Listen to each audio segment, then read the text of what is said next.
Was I wrong for speaking up after my friend singled out my relationship at her party? I'm 23 and have been living in the same city for a few years now. I've been with my partner, Liam, 25, for just over 2 years. We live together, share a routine, and usually attend social events as a unit. Not because we're glued to each other, but because our lives are genuinely intertwined. My friend Hannah, 23, and I have known each other since our late teens.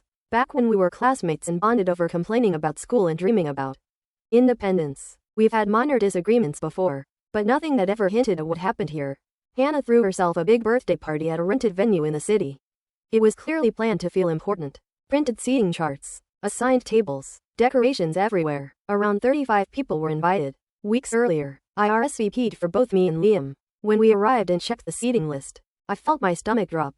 I was assigned to Hannah's table with her closest friends. Front and center, Liam, meanwhile, was seated on the opposite side of the room with people he didn't know at all. At first, I genuinely assumed it was a mistake. I pulled Hannah aside quietly, expecting her to apologize and fix it.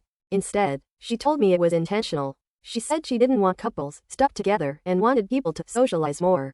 That explanation collapsed instantly when I looked around and realized every other couple, some who had been dating only a few months, was seated together. When I pointed this out, she finally admitted the truth. She thought Liam would drag the energy down and said I'd be more fun without him around.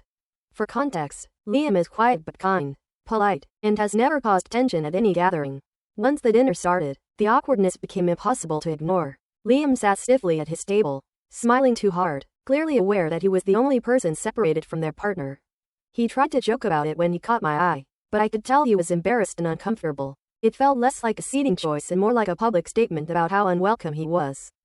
I confronted Hannah again, still privately, and told her that deliberately singling us out, especially while seeing everyone else with their partners, was hurtful and unnecessary. I also said her comments about Liam were unfair. She rolled her eyes, told me it was her birthday, and said I was being dramatic and selfish. I didn't cause a scene. We stayed, we ate, smiled, and clapped at the right moments. But I was quieter than usual, and the night felt heavy instead of celebratory.